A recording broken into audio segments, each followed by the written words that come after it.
guys, hari ini Dragon Force, Anagos dan juga Malaysia Hacking Team, mereka dah godam dan curi semua database orang Israel dan mereka kata mereka akan hancurkan. Bravo!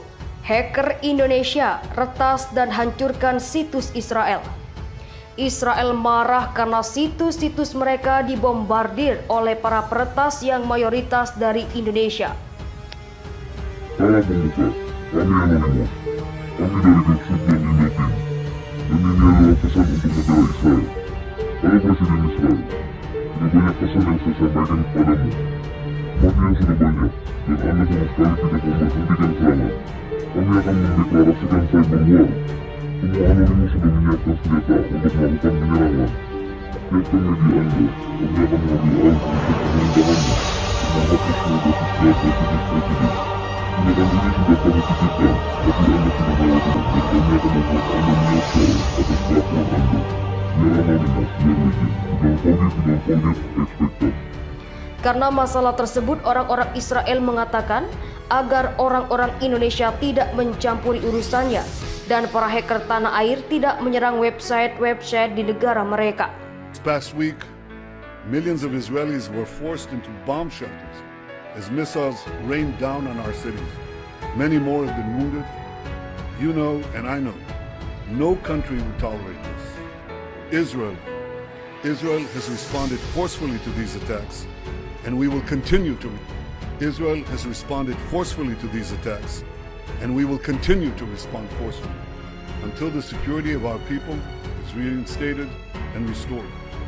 Jika tidak, negara Israel akan menyerang Indonesia sama dengan saat mereka menyerang Palestina. Hal tersebut disampaikan dari Presiden Israel yaitu Reuven Rivlin saat ditemui awak media di Yerusalem. Israel bisa saja menghentikan aksinya jika negara Indonesia tidak ikut campur masalah negara Israel, kecuali itu perintah atau gabungnya Indonesia dengan PBB. Kalau hanya relawan maupun sekelompok orang yang kami anggap ilegal, kami tidak akan segan-segan membuat nasib sama dengan Palestina, ujar Reuven Rivlin, dikutip merdeka.com. Pesan dari kami anak bangsa untuk Islamic State. Kami mewakili suara anak bangsa yang sangat murka atas kekejaman. Wahai manusia yang tidak punya hati nurani, apakah kalian buta? Apakah kalian bisu? Di mana rasa kemanusiaan kalian? Mengapa kalian membunuh sesama manusia yang tidak bersalah dan tidak berdosa? Mereka itu manusia, bukan hewan. Kami sangat marah atas kekejaman yang kalian lakukan pada umat manusia yang ada di dunia ini. Dalam video ini, kami memberikan pesan kepada dunia bahwa kami tidak takut akan ancaman ini. Kami Anonymous Indonesia siap membantu dunia dalam cyber war dengan Tzipi Livni, mantan Menteri Luar Negeri Israel, mengatakan ia khawatir Israel berada di ambang pertempuran dengan dunia Muslim. Pernyataan Livni muncul di tengah ketegangan terbaru antara Israel dan Palestina di Komplek Al-Aqsa yang memancing kecaman serius dari dunia Muslim. Israel satu langkah menjauh untuk mengubah konfliknya melawan orang-orang Palestina dan menjadi peristiwa negara Muslim melawan negara Israel, kata Livni dalam sebuah wawancara dengan media Israel seperti diikuti dari laman Yerusalem Muslim. Indonesia akan terus mendukung perjuangan rakyat Palestina. Mencermati perkembangan baru yang terjadi, Indonesia juga mengecam meluasnya ketegangan dan kekerasan, khususnya di jalur Gaza, yang menyebabkan puluhan korban jiwa warga sipil yang tidak berdosa.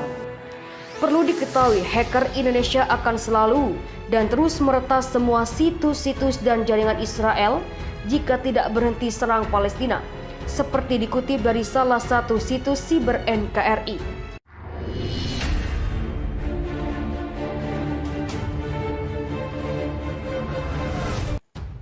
Kelompok hacker Malaysia meretas 5.000 CCTV Israel termasuk rumah dan gedung pemerintah. Menyusul jatuhnya Anonymous Malaysia, sekelompok peretas Malaysia lainnya kini menghebohkan media sosial. Dragon Force Malaysia rupanya telah meretas berbagai jaringan CCTV Israel termasuk tempat tinggal dan lembaga pemerintah. Mereka menggunakan akun Facebook mereka untuk memamerkan apa yang tampak, seperti banyak warga Israel di rumah mereka. Halo Israel, Lebih dari 5.000 CCTV diretas termasuk gedung-gedung pemerintah dan sangat rahasia. Kami lebih dekat dari yang Anda pikirkan. Gambar membahayakan CCTV dan sejadah, tulis mereka di halaman Facebook. Dragon Force Malaysia yang menggambarkan diri mereka sebagai formasi untuk perang dan pertempuran rakyat Malaysia melakukan pertasan di bawah Ops Bedil yang secara kasar diterjemahkan menjadi operasi senapan seiring dengan berlanjutnya situasi Israel-Palestina. Tampak pula beberapa foto dari CCTV yang mereka retas kemudian diunggah melalui akun Facebook mereka.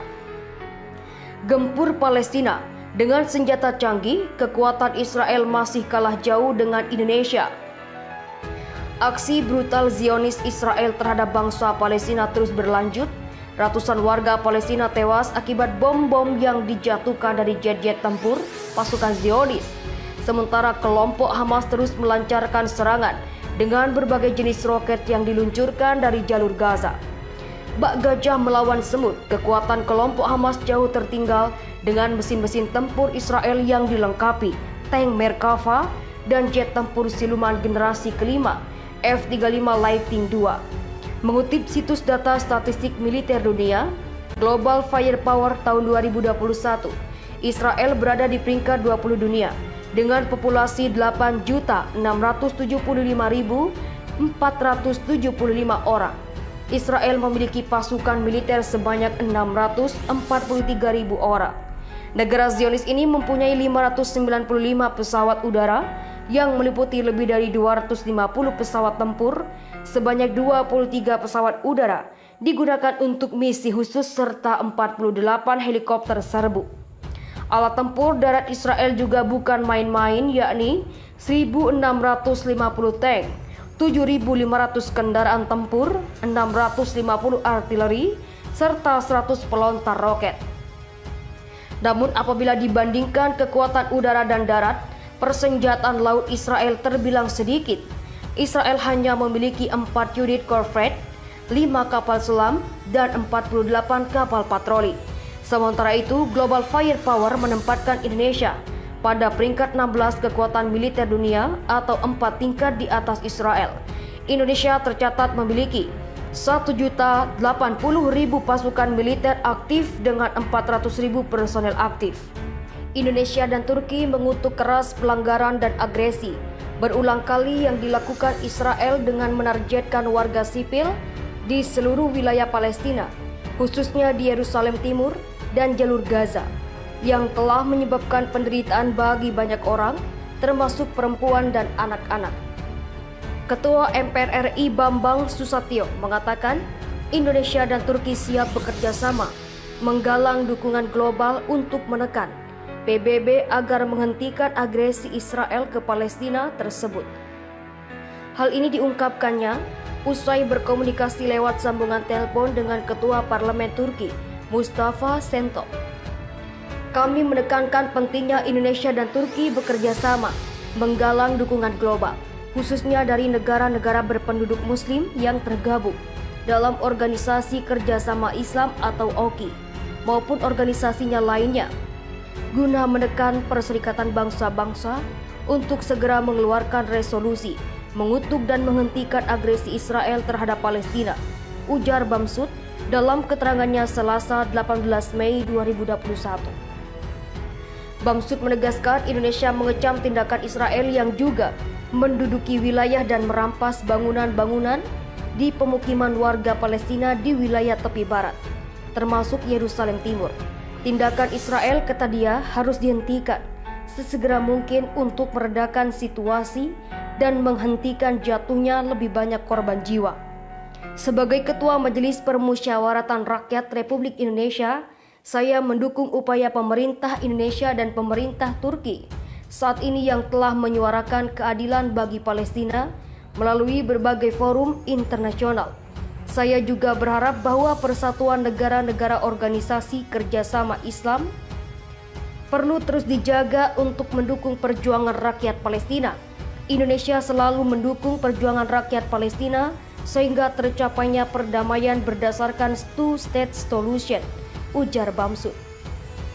Bamsud kembali mengingatkan bagaimana Palestina dan Indonesia sudah saling mendukung kemerdekaan masing-masing sejak tahun 1944 setelah proklamasi kemerdekaan Indonesia pada 17 Agustus 1945. Presiden Soekarno kembali menegaskan selama kemerdekaan bangsa Palestina belum diserahkan kepada orang-orang Palestina, maka selama itulah bangsa Indonesia berdiri menantang penjajahan Israel, jelas Bamsud. Lebih lanjut, Bamsud juga menyesalkan pernyataan Perdana Menteri Israel Benjamin Netanyahu yang menyatakan penghentian serangan tidak akan terjadi dalam waktu dekat. Bahkan menegaskan serangan Israel ke Gaza terus berlangsung dengan kekuatan penuh. Padahal Sekretaris Jenderal Perserikatan Bangsa-Bangsa atau PBB, Antonio Guterres, dalam pembukaan sidang Dewan Keamanan PBB telah mendesak Israel dan kelompok Hamas untuk segera menghentikan serangan. Berbagai negara dunia seperti Qatar, Mesir, Jerman, Malaysia, Brunei Darussalam, dan bahkan pemimpin umat Katolik Paus Fransiskus juga sudah menyerukan agar serangan bisa segera dihentikan, ungkapnya. Lebih lanjut, Bamsud memaparkan Kementerian Kesehatan Gaza melaporkan sebanyak 197 warga Palestina tewas, termasuk 58 anak-anak dan 34 perempuan. Israel mengatakan sebanyak 10 warganya tewas, termasuk 2 anak-anak. Butuh peran konkret dari PBB maupun negara besar seperti Amerika, Rusia, maupun negara-negara anggota Organisasi Kerjasama Islam atau OKI seperti Indonesia, Turki, Mesir, dan Qatar agar gencatan senjata antara Hamas, Palestina dengan Israel bisa segera terwujud sehingga tidak lagi memakan korban jiwa. Sebab pertempuran antara kelompok Hamas dan Israel telah memasuki pekan kedua. Belum terlihat tanda-tanda pertempuran itu menurun, pungkas Bamsud.